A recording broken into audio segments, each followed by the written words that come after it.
Olá, sou a professora Lídia Spaziani e hoje vamos estar unidos com a disciplina Psicologia da Educação. Para tanto, nós teremos algumas ideias e essas ideias vão ser desenvolvidas a partir de alguns teóricos. Então, vocês podem ler comigo.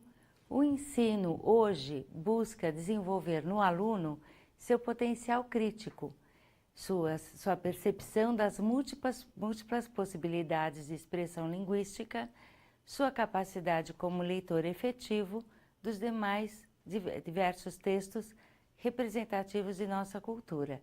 Os PCNs, que são os Parâmetros Curriculares Nacionais, que nos guiam como licenciados e professores que somos, nos trazem essa ideia.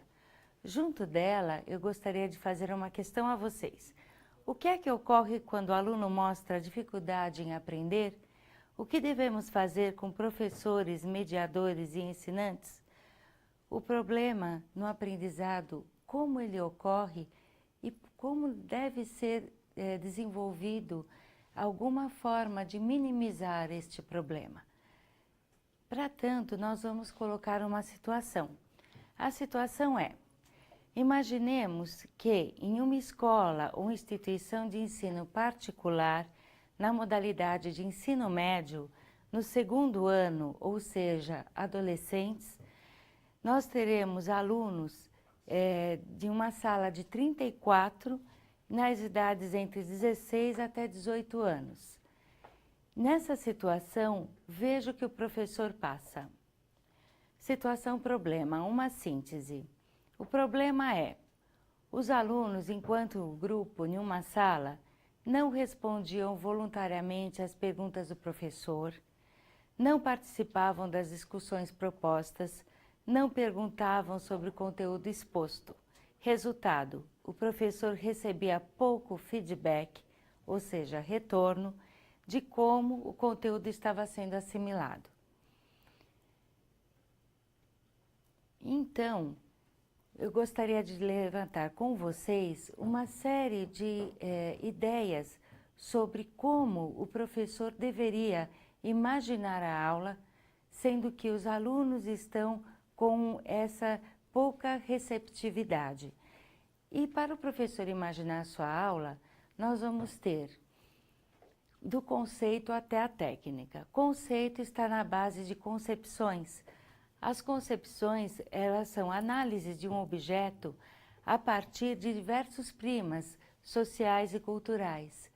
Ou seja, todo o objeto, todas as ideias que temos, elas podem ser analisadas em diversas situações a partir de teorias, a partir de concepções, de conceitos e de crenças.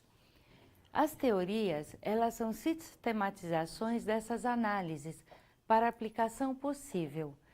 E então, em cada área do conhecimento, nós vamos desenvolver teorias. Essas teorias, às vezes, se imbrincam, elas se unem. E a abordagem que vem dessas teorias, as abordagens são as crenças teóricas, especificamente para aplicação nos padrões pedagógicos.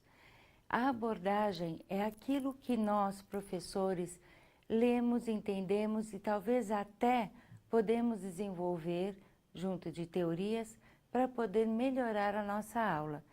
E essas abordagens, elas trazem tudo que nós acreditamos como profissionais da educação que somos. Diante dessas abordagens, nós podemos ter uma gama de métodos. E o método, ele é o conjunto de especificações que garantem a sistematização da produção do conhecimento. O que seriam essas especificações?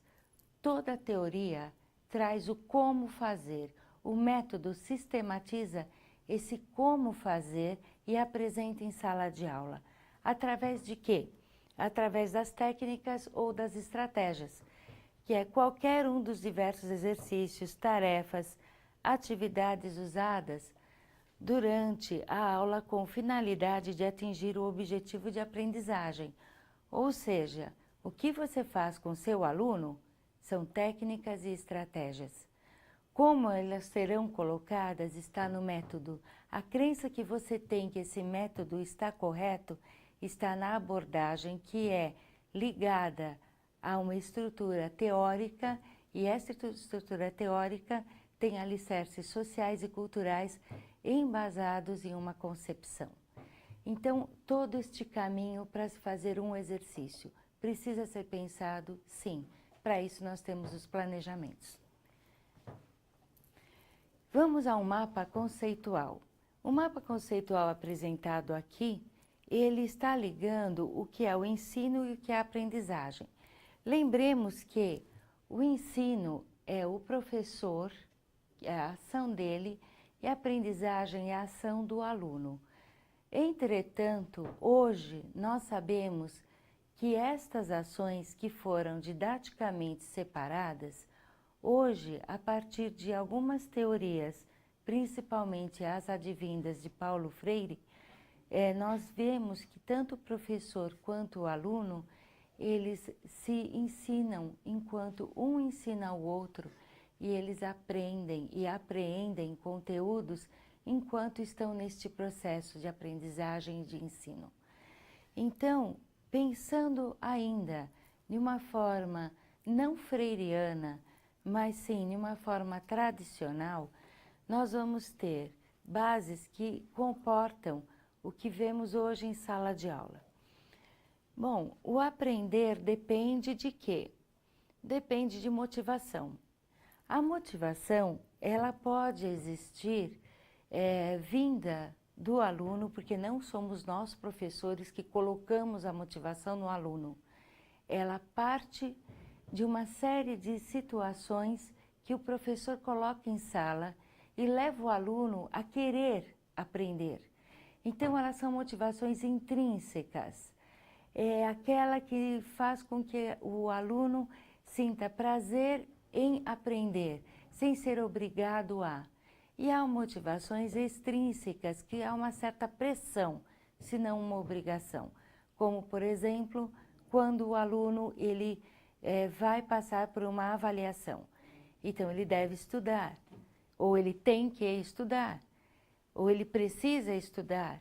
Então, até a formação que ele põe nestes verbos, a escolha do verbo que ele colocar para si, vai mostrar o grau da motivação extrínseca.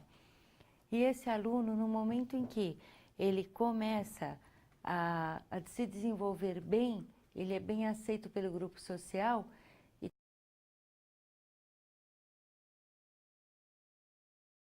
para não passar por bullying, então eles veem a avaliação como um processo de motivação extrínseca. Essas duas motivações, elas se unem em uma sala de aula. Portanto, o aprendizado depende da motivação, depende também dos limites e que são colocadas os objetivos de aula, e também o limite que o aluno tem pela sua participação em sala de aula, que há alguns que são ilimitados e participam da aula de uma forma não construtiva. A concentração que o aluno tem, lembrando do nosso caso, estamos falando de alunos do segundo do ensino médio, são alunos costumeiramente pouco voltados a olhar a aula em si, a mente deles voa um pouco. Então a concentração está aliada ao nível de abstração que este aluno venha a ter. Junto dela vem a curiosidade que ele tenha e disso o interesse. Todas essas condições são muitas, mas não são extensas. Há muitas outras, elas se prendem ao que é o aprender. E o ensinar também, porque nós professores precisamos encontrar caminhos, meios para desenvolver o que é chamado em inglês de warm-up. Em português, é uma forma de pré-aula, para que o aluno se sinta motivado a participar daquele conteúdo e aprendê-lo. Então, é dessa motivação que vai nos levar a entender como o aluno pode vir a aprender. Por outro lado, Este aluno, ele parte de um momento de participação familiar, que seria a primeira ligação social que ele tem. Depois ele vai para uma sociedade maior, que pode ser a sociedade igreja, ou a sociedade clube e a sociedade escola. Essas participações formam o que vem a ser a construção de conhecimento desse aluno. Portanto, essa construção de conhecimento, que é um conhecimento anterior e, quando na escola, unido ao conhecimento escolar, ela vai envolver o aluno a essa aprendizagem. A aprendizagem, ela exige para nós, professores, que nós ensinemos o aluno com um planejamento, e esse planejamento deve ter metodologias adequadas, organização, disponibilidade de tempo e recursos diferenciados. E, principalmente, ele deve ser interativo. Vamos falar um pouco sobre cada uma dessas etapas. O planejamento requer metodologia adequada. Bom, se você tem uma sala de 34 alunos, como é o nosso caso da situação problema, e esses 34 alunos não se interessam pelo conteúdo, talvez a metodologia que o professor esteja usando seja antiquada. Então, pode ser que ele utilize uma gramática tradicional ou a metodologia tradicional voltada àquela estrutura forte de leitura e interpretação do que foi lido, ou exercícios na área da matemática, química, física, por exemplo, exercícios pontuais e em grande volume, que faz com que o aluno não veja um objetivo para fazê-los. Em contrapartida, se este professor assumir uma outra metodologia advinda de uma abordagem, teoria e concepção voltada ao aluno como um ser integral e social, este aluno deve se sentir motivado a desenvolver os exercícios dados, as discussões dadas. A organização também.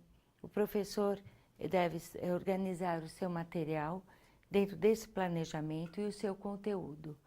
O tempo disponível da aula não deve ultrapassar nem ficar partes da aula soltas para uma próxima aula, sendo que dificilmente consegue-se recolher o que foi dado na aula anterior para dar uma continuidade daquele mesmo assunto. Desculpem. E os recursos diferenciados. Recurso se refere a toda aquela estratégia ou técnica que é o fazer do professor com o aluno. E é neste fazer que o aluno tende a mostrar o que compreendeu, o que entendeu, e o ensino então se faz junto da aprendizagem. Se este recurso não for bem escolhido ou escolhido corretamente ou adequadamente para aquela situação, este recurso pode colocar a perder toda essa ligação entre a motivação, o interesse, a curiosidade, a concentração, ao extrapolar os limites de conhecimento, e entra e coloca a perder o planejamento que o professor fez. E o professor deve perceber isso e transformar no momento da aula. Este é um outro ponto que falaremos em breve. Por um outro lado, nós vamos ter na construção de conhecimento que envolve também problemas. Nessa construção, quando os problemas se mostram, este conhecimento ele vai ficar relegado a um outro momento. Então, quais são as possibilidades de dificuldades que o professor e o aluno podem ter, como é o nosso caso dos 34 alunos que estão desinteressados? A desmotivação, que enfrenta as dificuldades. Então, quando o aluno está desmotivado, por melhor que a sua aula tenha sido planejada, não há como ele desenvolver, o professor desenvolver a contento de trazer a motivação ao aluno. Essa motivação pode ser, a falha nela pode ser tão voltada ao o que foi dado inicialmente de aula, quanto a fatores externos. Por exemplo, uma prova de um outro professor naquele mesmo dia pode motivar o aluno a não prestar atenção à sua aula, ou seja, desmotiva a sua aula e motiva-o a ler em paralelo a matéria do outro professor. Então, esses tipos de desmotivações devem ser percebidas por nós, professores. E perceber que as dificuldades, elas vão se marcando em agitação, na falta de dedicação do aluno e na falta de limites. Então, este aluno desmotivado começa a levantar da carteira, andar pela sala ou simplesmente não prestar mais atenção ao professor. Bom, nossos alunos estão nesta falta de dedicação e falta de interesse. Nossos alunos, que digo, é da situação problema, ok? Então, vamos pedir auxílio a Piaget. Piaget, ele nos traz uma pesquisa como filósofo e como educador, pedagogo e conhecedor profundo da mente humana, psicólogo Piaget. Ele nos traz uma pesquisa que ele desenvolveu com crianças.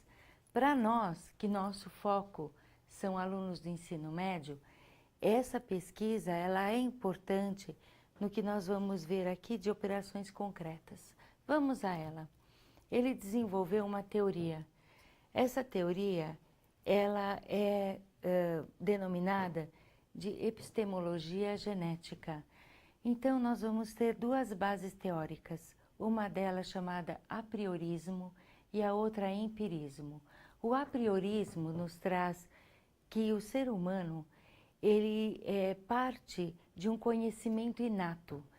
E esse conhecimento inato, ele remonta os idos do quarto século antes de Cristo, a época de Sócrates, dentro da maiêutica como um processo de perguntas que Sócrates fazia a seus discípulos e que essas perguntas retomavam com respostas para que os discípulos pudessem imaginar e conceituar objetos e de objetos até concepções de ideias e teorias.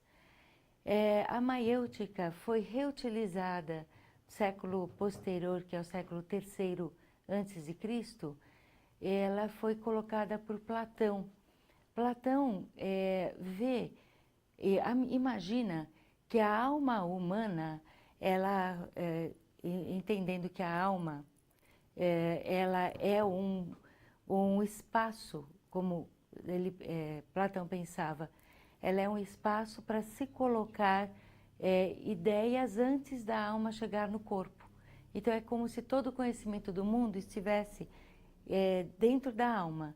E quando chega aqui na Terra, por meio da maiêutica, que é o processo de perguntas, essas ideias, esses conhecimentos surgiriam.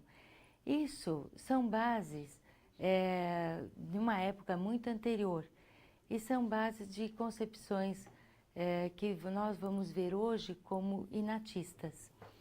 E quando Piaget comenta sobre epistemologia genética, ele fala do apriorismo.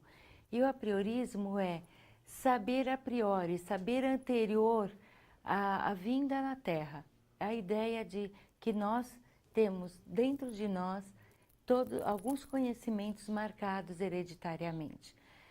Essa visão de uma concepção inatista, ela pode ser melhor desenvolvida se nós pensarmos na hereditariedade, como quando nós estávamos nas cavernas. Os homens, eles costumam hoje falar menos porque quando nas cavernas eles saíam em grupos para caçar.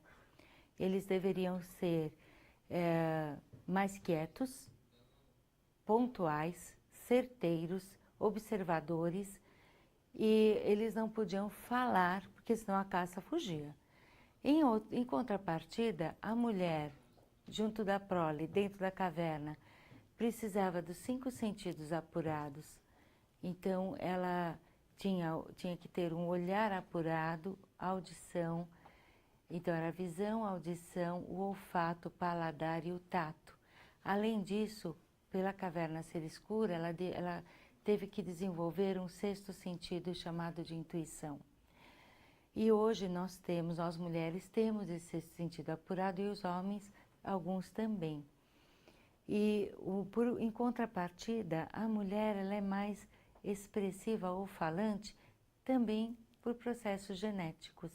Então, lá na hereditariedade, lá nas cavernas, ela saía com a prole para colher frutos e alguma raiz, que ela precisava também para alimento. Ela e outras mulheres juntas fazendo essa colheita. A prole, os filhos acompanhavam. Quando os filhos acompanhavam, elas precisavam saber onde eles estavam dentro daquela mata cerrada ou daquela floresta. Então elas faziam sons e eles respondiam os sons. E com isso, a mulher tem mais a facilidade de expressão. Então está justificado porque hoje a mulher ela é mais comunicativa ou falante que o homem. E isso está marcado hereditariamente e pode ser retomado nesse contexto de concepção inatista, a priorista, que nós vamos ter dentro da etimologia genética. Ainda dentro da etimologia genética, há o meio. O meio é o fazer. Esse fazer é o empírico. Tudo que é empírico é aquilo que eu conheço porque faço, não obrigatoriamente porque cientificamente sei o que significa fazê-lo, mas faço. Então é o empírico, como por exemplo, a sua mãe que ferve a água para fazer arroz, por exemplo. Ela não tem que saber que aquela água ferveu a 100 graus Celsius. Isso não interessa. Para ela o que interessa é fazer o arroz com a água fervente, por exemplo. Então, Piaget determina que existe essa união do que é a priorístico com o que é empírico. E essa união, ela faz com que nós compreendamos o desenvolvimento da inteligência, o surgimento do construtivismo, a construção de um conhecimento, a aprendizagem e a autonomia.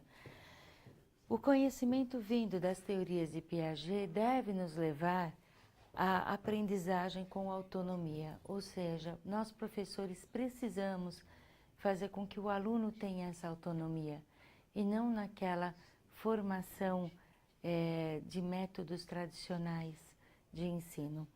E então, essa forma de conhecimento, ela busca compreender os processos que a mente do aluno caminha para que esse conhecimento se fixe.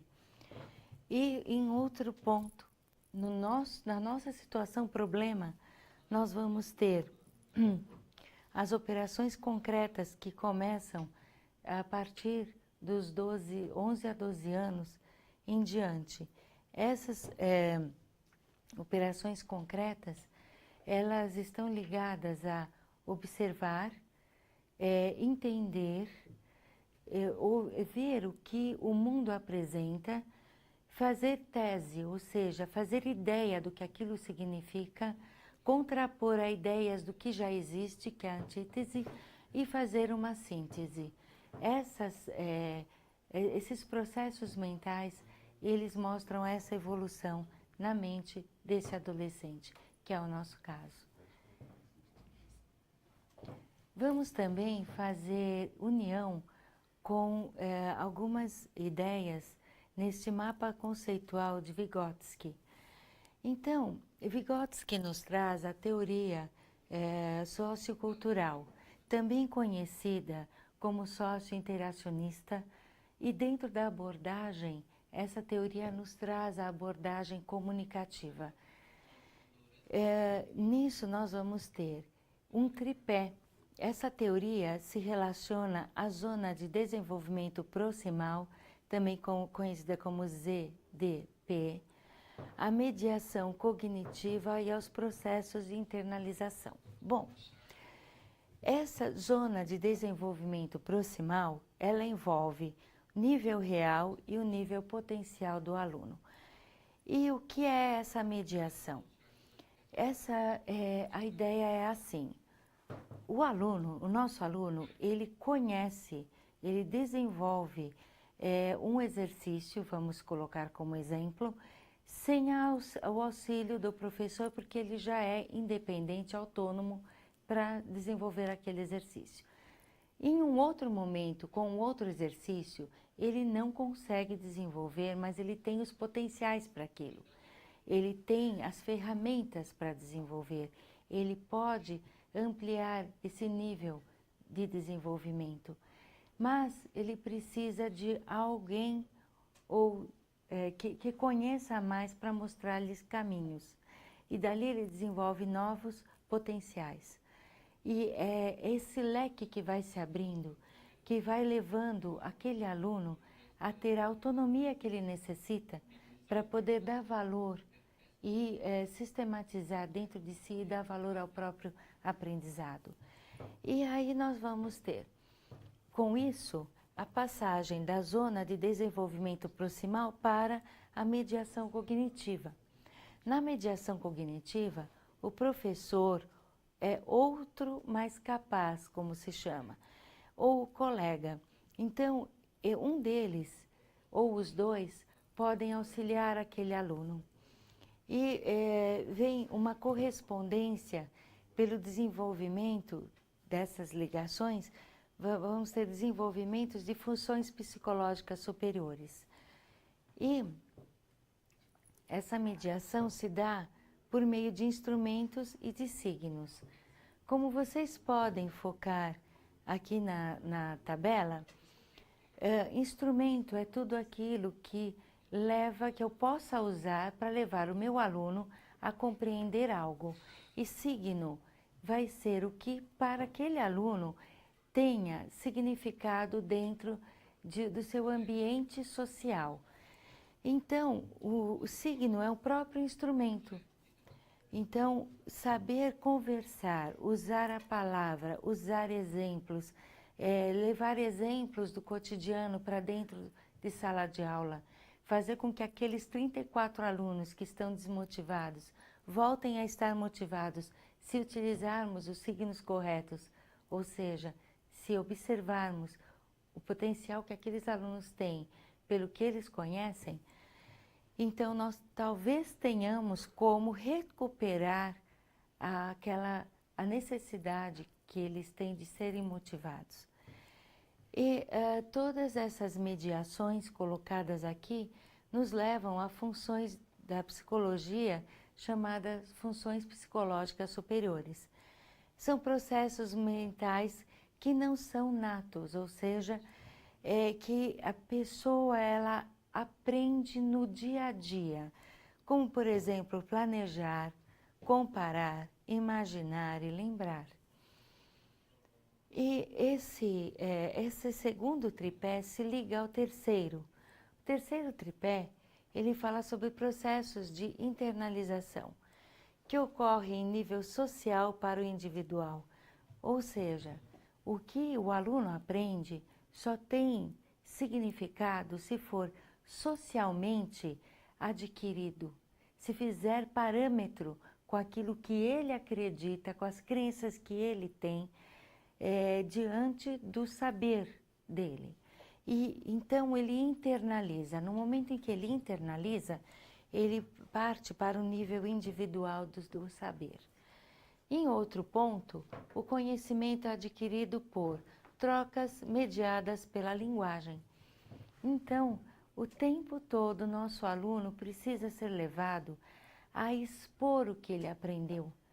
E a linguagem, seja ela o código de números, o código de palavras, o código de gestos, seja o código que for, ela precisa ser trocada entre os alunos, o professor e o meio social em que ele está. E aí nós vamos para as interações sociais. Quanto mais o aluno interage, mais ele quer mostrar que conhece. E aí sistematiza e introverte e ele apreende todo aquele conteúdo.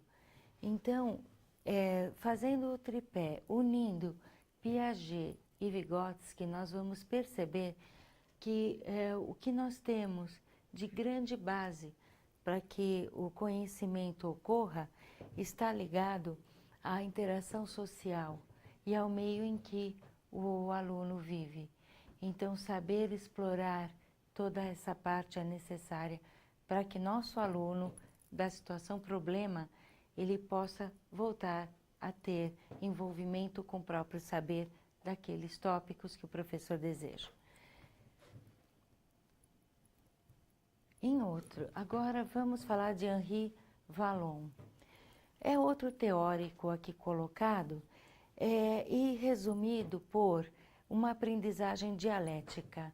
O dialético é a duplicidade que nós temos, as perguntas feitas, o professor e o aluno e o aluno, o aluno e o material. Então, há uma série de formações além do professor mediando, o professor ensinando ao aluno. O professor vai ser mediador nessas situações. O que importa nessa aprendizagem é que ela seja social, que haja a influência do meio. Então, nós estamos reforçando o que foi dito antes por Piaget e por Vygotsky. Há um fator diferenciado que Vallon nos coloca, que é o fator orgânico, o desenvolvimento do pensamento. Então, ele diz que o pensamento ele é pertinente ao ser humano biológico. Então, é um fator orgânico e que, unido ao social, dá para se entender o aluno como um ser completo. Então, eu não vou mais compartimentar esse aluno.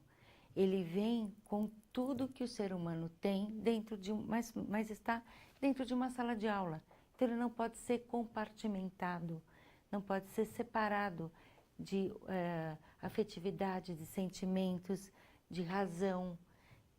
Tudo ocorre de uma forma uníssona, talvez não, mas de uma forma única mesmo que não tão mediadas pela equilibração.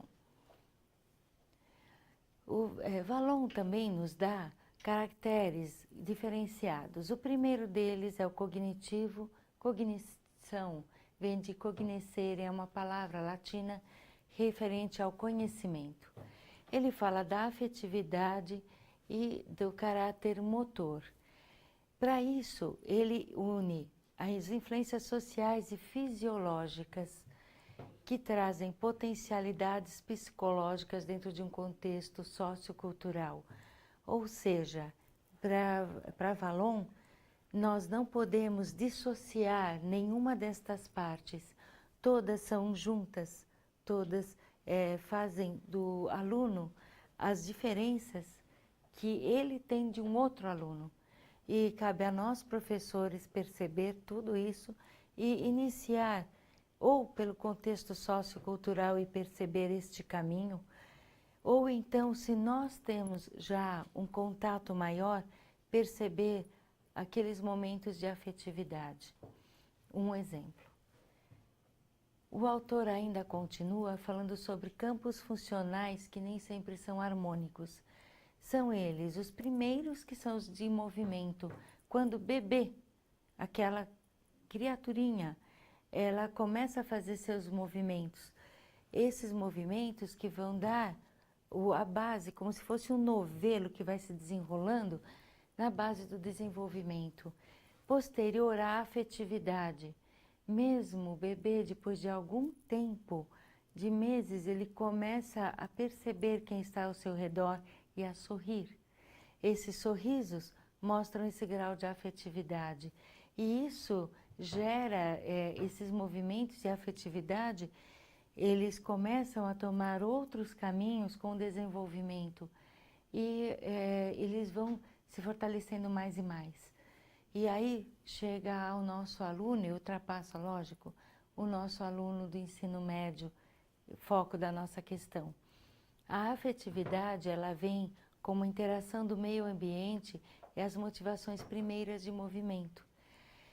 E aí começa a se ter a cognição que se desenvolve dialeticamente, como tese, antítese e síntese entre os campos funcionais.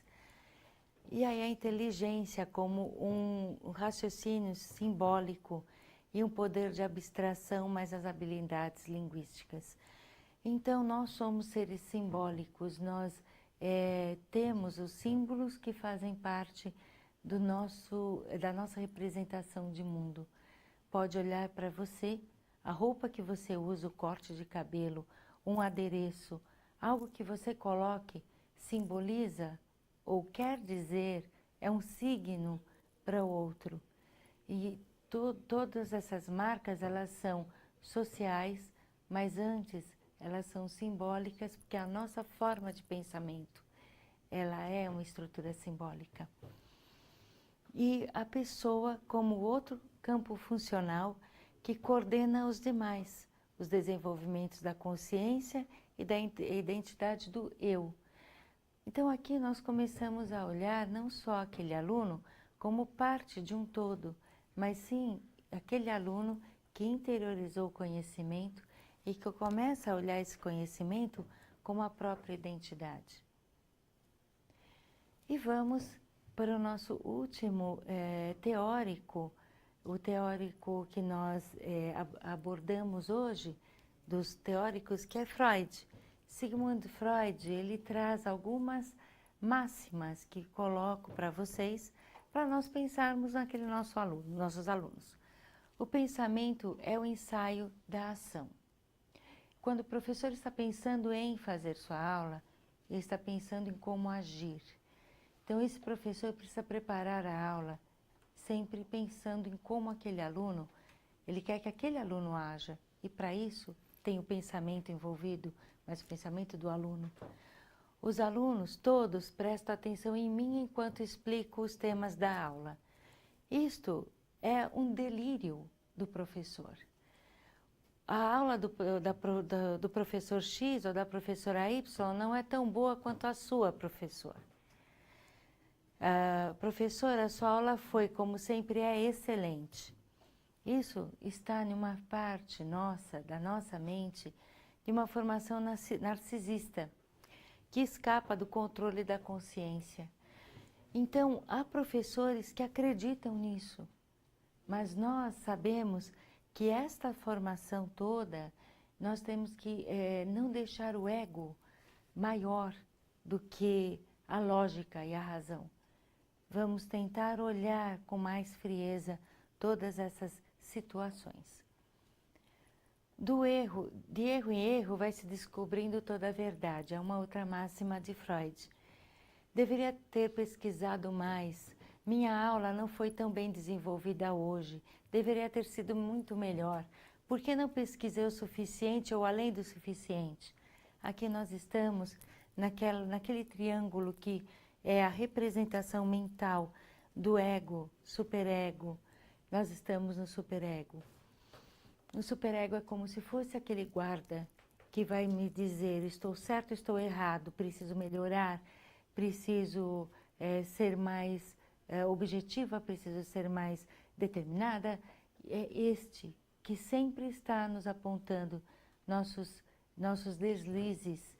E nesse apontar, muitas vezes, nós causamos ressentimentos a nós mesmos.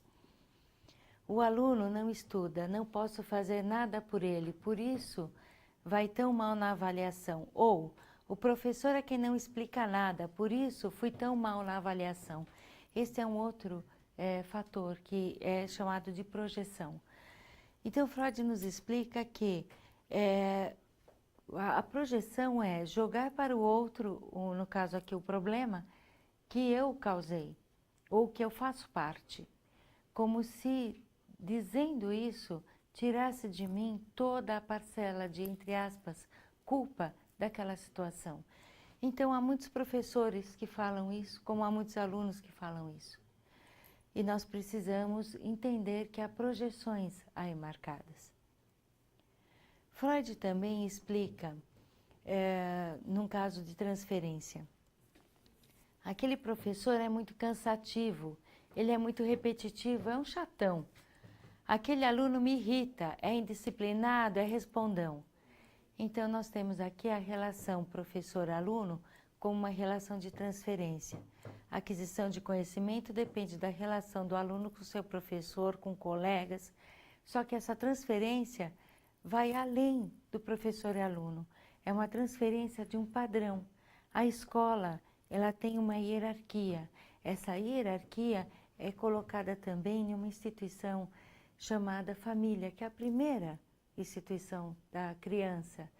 E essa instituição, ela forma uma sociedade que é passada como um decalque para outra, que é a escola.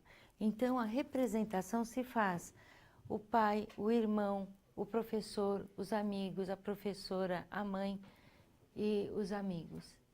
Então, nós temos aqui essa transferência. E daí, a necessidade de ser observado pelo outro, de ser notado pelo outro, faz com que talvez alguns alunos se coloquem assim.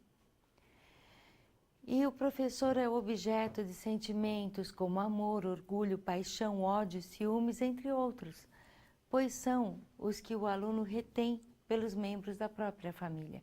Isso muitas vezes ocorre, cabe ao professor perceber se isso está ocorrendo e encontrar caminhos para desvencilhar isso da mente do aluno, através de conversas, através de leituras, através de outros recursos que ele deverá trazer nas suas interações de estratégia e de técnica. Lembrando que os nossos alunos, aqueles 34 que estão desmotivados, podem ter aqui alguma representação dessa desmotivação.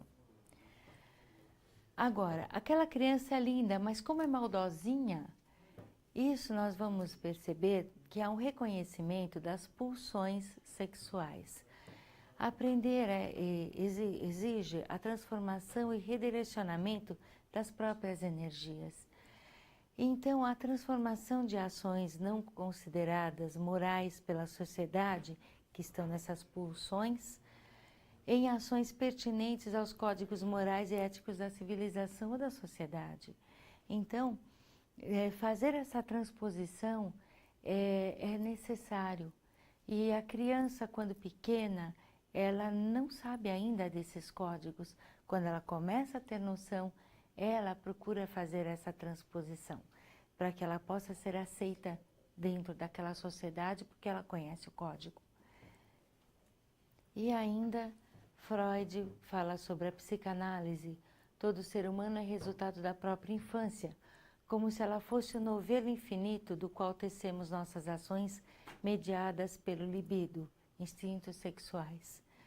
Nossa personalidade é marcada pelos conflitos que vivenciamos. A comunicação entre o inconsciente, que é atemporal, e a consciência como canal, sonhos, ato falho ou falhados, fobias e neuroses.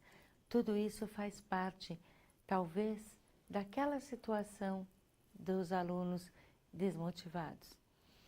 Por fim, o professor pode desenvolver brincadeiras, atividades ligadas a esporte, música, dança, leitura de contos, escrita, vídeo, computador, feira de ciência, matemática, etc., para que o processo de ensino e aprendizagem possam se tornar criativos e envolver tanto o professor quanto o aluno. Seria uma ideia, não só de Freud, mas que desse para unir todos os demais, ou a maioria das demais teorias dos demais autores. A educação reforça o recalque que está fortalecido pelas próprias evoluções nas civilizações. O educador deve buscar o ponto de equilíbrio nas questões educacionais. E a situação problema colocada, novamente, só para nós repensarmos, e agora, sabendo ou com essa pequena explicação de tantos autores, podemos fazer as ligações e as imbricações necessárias para resolver a situação desse professor. Aqui estão nossas referências e aqui os mapas conceituais de onde foram tirados na Webgrafia. Espero encontrá-los novamente. Foi um prazer tê-los comigo até agora. Obrigada.